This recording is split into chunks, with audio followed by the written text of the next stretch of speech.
Resumo da lição número 7, com o título A Bíblia transforma as pessoas. A Bíblia é viva, viu? A palavra é viva, a palavra é eficaz. Então, muitas vezes nós confundimos a palavra de Deus com denominações, placa de igreja, e tem alguns que dizem assim: ah, mas pastor vai transformar alguém? Não, querido, pastor não transforma ninguém.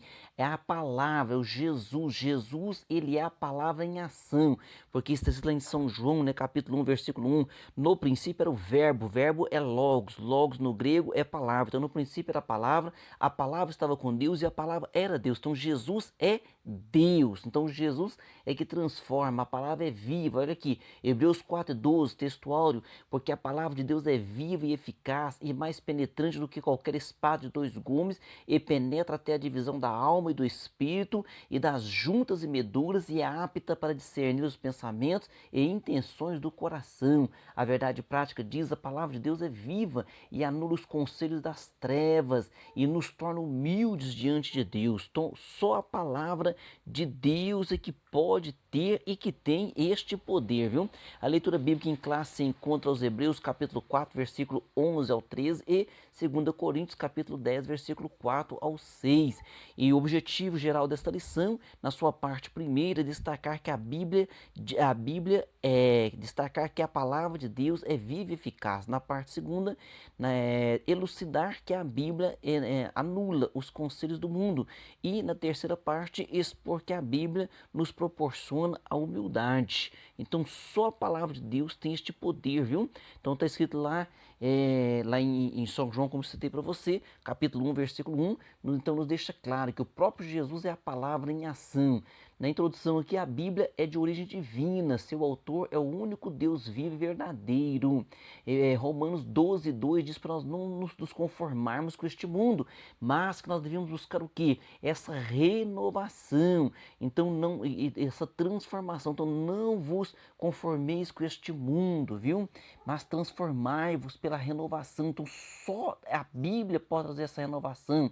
Então, para que nós possamos experimentar qual seja a boa, agradável e perfeita vontade de Deus. Vamos lá para a parte primeira. A Bíblia é a palavra viva de Deus. No item 1, a palavra de Deus é viva e eficaz. Os israelitas não entraram em Canaã por negligenciar a palavra de Deus. Então, há esse alerta ali aos hebreus, né? Então, os hebreus está dizendo, Deus tira eles ali do Egito, Deus atravessa o Mar Vermelho com eles, e agora diante daquele deserto, Deus encaminha eles até a terra prometida.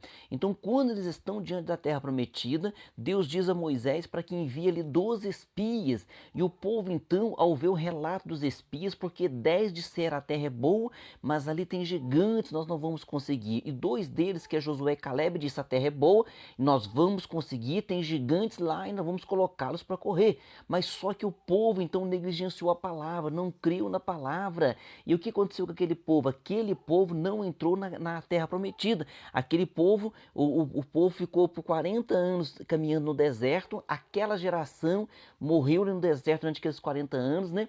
E só entrou aquela nova geração na Canaã. Então aqui há um alerta da palavra, porque nós não podemos negligenciar a palavra, porque se nós negligenciarmos a palavra, nós também não seremos salvos. Diz assim, ó, por essas razões a palavra de Deus é igualmente eficaz, isto é, opera a vontade de Deus, jamais volta vazia e sempre realiza o seu propósito. Então, Isaías 55:11 nos deixa bem claro, né, que a palavra de Deus, ela realiza o propósito dela. Então, lá em Isaías 55 é bem claro em dizer que a palavra é como a chuva vem e realiza o seu trabalho, a palavra também vem e realiza o seu trabalho. Nós não podemos endurecer os nossos corações, também em Hebreus diz isso, para nós não endurecermos nossos corações como aquele povo fez no deserto. No item 2 aqui da parte primeira, a palavra de Deus é espada penetrante. O texto sagrado descreve as escrituras como mais penetrante do que qualquer espada de dois gumes. O uso figurado da palavra de dois gumes aqui simboliza que a palavra de Deus é tão afiada, né? Ela é tão afiada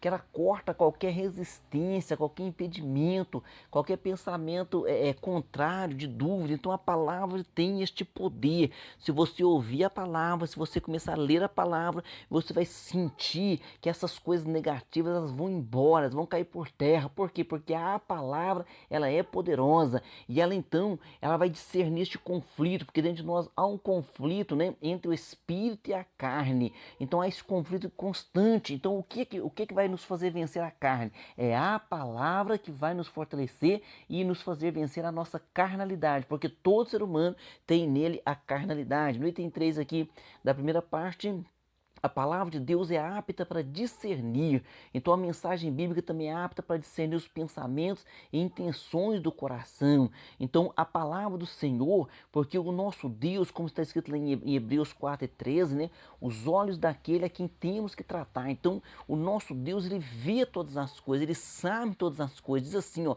e não há criatura alguma encoberta diante dele, antes todas as coisas estão nuas e patentes aos olhos daquele com quem temos de tratar. Então o nosso Deus sabe todas as coisas, ele vê todas as coisas, a palavra tem este poder. E o que nós precisamos? Precisamos ter humildade, precisamos também nos submeter a esta palavra e precisamos também confessar as nossas fraquezas diante de Deus.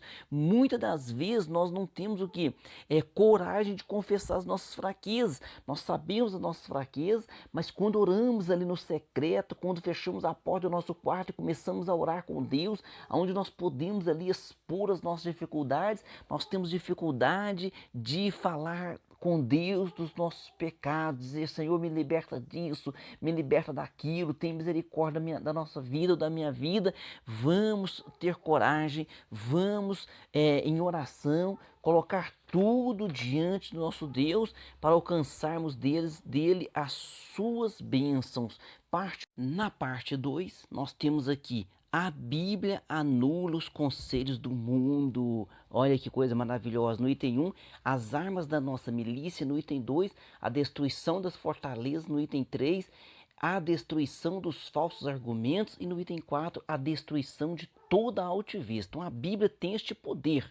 A Bíblia tem este poder e esta autoridade. Então, no item 1, as armas da nossa milícia, Paulo deixa bem claro que as armas da nossa milícia não são carnais. Então, portanto, nós não devemos usar os métodos humanos, subterfúgios, conchavos, ameaças, calúnias ou difamações. Não.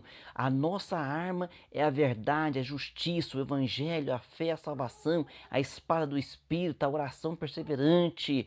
Então, a nossa arma, uma das armas mais poderosas que nós temos e que pouco usamos é o amor, a humildade, né, a compreensão, o perdão. No item 2 aqui, a destruição das fortalezas. A Bíblia afirma que o mundo jaz no maligno. Então a Bíblia diz que o diabo, com letra minúscula, é o Deus desse século. Então o sistema mundano, né, está coordenado pelo diabo. Então todas as ideologias, todo o partidarismo que o mundo traz, os ensinamentos mundanos, humanos, né? Então nós temos que tomar muito cuidado com isso, são terrenos, a Bíblia fala que são diabólicos, viu? Então não são pautados na palavra de Deus, não são pautados nas coisas que vêm de Deus. Então que o Senhor nos ajude o quê?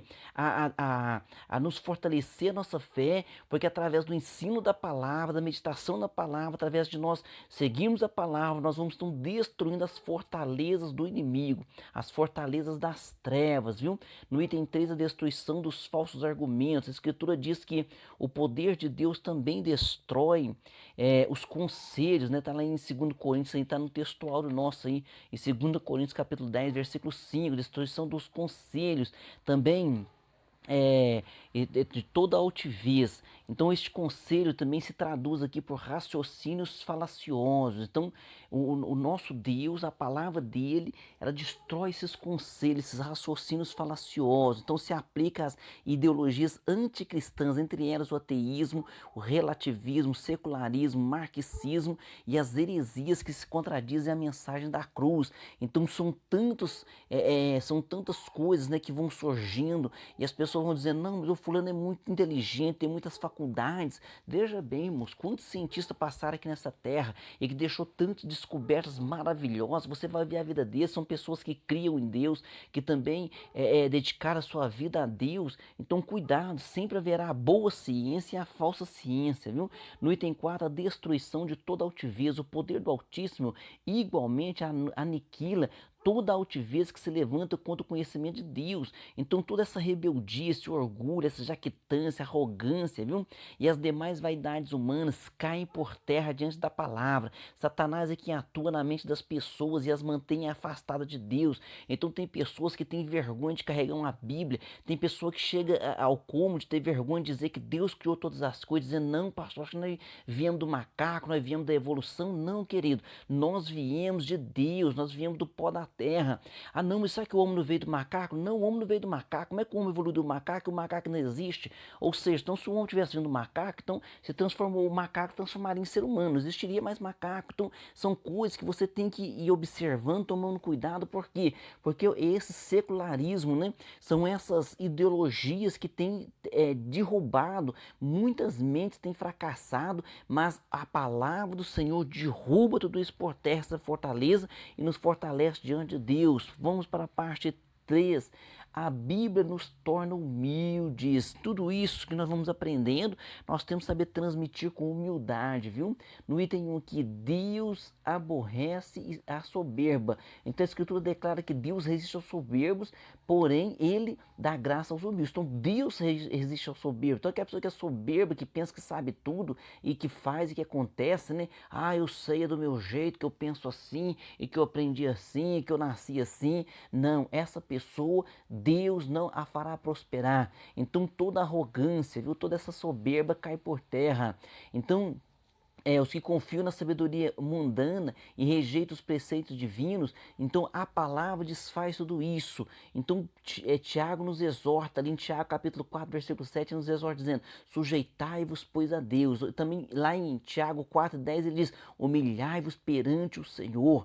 Então nós temos que nos humilhar diante de Deus, estar diante de Deus. Tiago 3 e 15 fala da sabedoria que é terrena, animal e diabólica. Essa sabedoria terrena, animal e diabólica, elas têm comunhão entre elas, viu? Elas se associam entre elas e elas trabalham contra a sabedoria divina, contra a graça de Deus, contra a Bíblia, contra a palavra. Mas a Bíblia, ela é viva, a palavra é viva, ela é eficaz e ela derruba por terra todas essas ideologias, viu?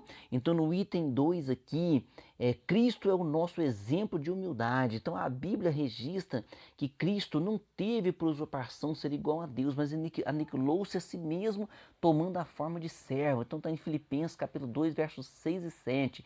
Ele deixou a sua glória, humilhou-se para submeter-se à vontade do Pai e foi obediente até a morte e morte de cruz. Está em Filipenses 2 e 8. Então Paulo deixa bem claro que sendo em forma de Deus, ou seja, Jesus é Deus.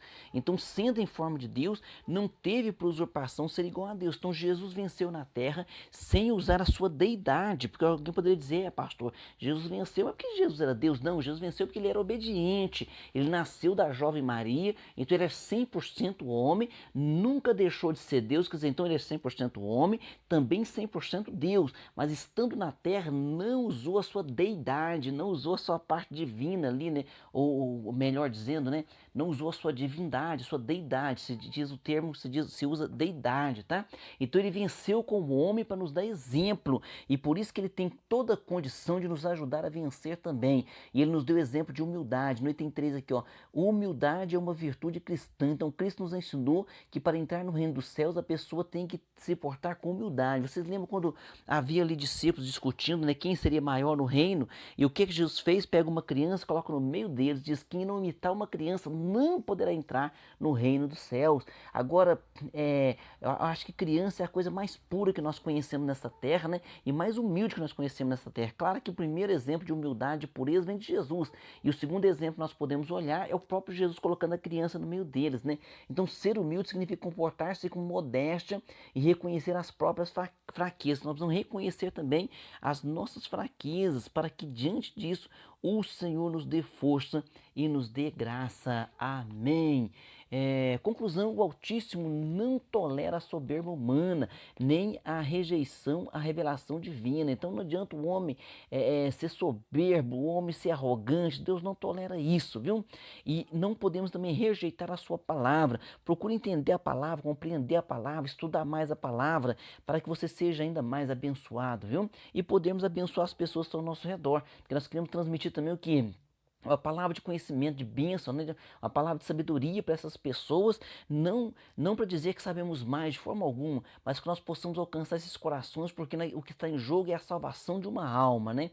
Vamos para nossas perguntas. Número 1, que tipo de alerta o autor aos Hebreus faz? Que tipo de alerta ele faz? Ele diz o quê? Que nós não podemos negligenciar, como os israelitas lá ao entrar em Canaã. Eles negligenciaram a palavra e não puderam entrar, ficaram por 40 anos peregrinando no deserto. Então nós também não podemos negligenciar a palavra, porque nós podemos correr o risco da nossa salvação.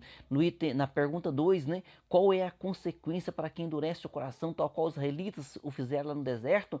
Então a palavra julgará e por fim nos condenará. Nós não podemos, a Bíblia diz, não endureçais os vossos corações, como no deserto aquele povo endureceu o coração.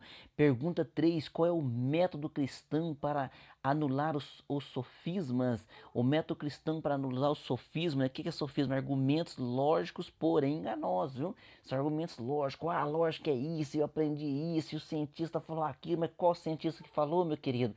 Oh, é assim, assim, assim, cuidado. Então, qual é o método cristão para anular esses sofismas, esses argumentos lógicos, porém enganosos? É a persuasão através da verdade da palavra de Deus. Então, meditar na palavra, viu? E como aquele povo endureceu ali no deserto, que nós citamos aqui, né? Então, nós temos que tomar esse cuidado, porque este povo foi tirado como um forte do deserto, foram 10 pragas enviadas, viu o mar vermelho se abrir, no entanto, não entraram na terra prometida. Ou seja, não é por ver muito milagre que alguém vai se converter, não. A pessoa se converte pela palavra mesmo, viu? Aí você diz assim, se aconteceu um milagre na minha família, o povo vai se converter. Não, não, o povo se converte pela palavra. Quem converte o povo é a palavra, viu? Pergunta 4, para quem Deus destina a plenitude de suas bênçãos? É concedida aos humildes que são transformados pela palavra do Altíssimo. Pergunta 5, que virtude nosso Senhor falou a respeito como necessária para entrar no reino dos céus? Qual é essa virtude? É humildade. Lembra que ele colocou aquela criança no meio dos apóstolos para cessar aquela confusão, né? Quem será maior lá? Ele coloca a criança, diz que não imitar uma criança não poderá entrar no reino dos céus. Humildade, e que o Senhor nos dê sempre humildade, capacidade para estar fazendo a sua obra, né? E ensinando e aprendendo cada dia mais. Que Deus te abençoe e até a próxima aula. Amém.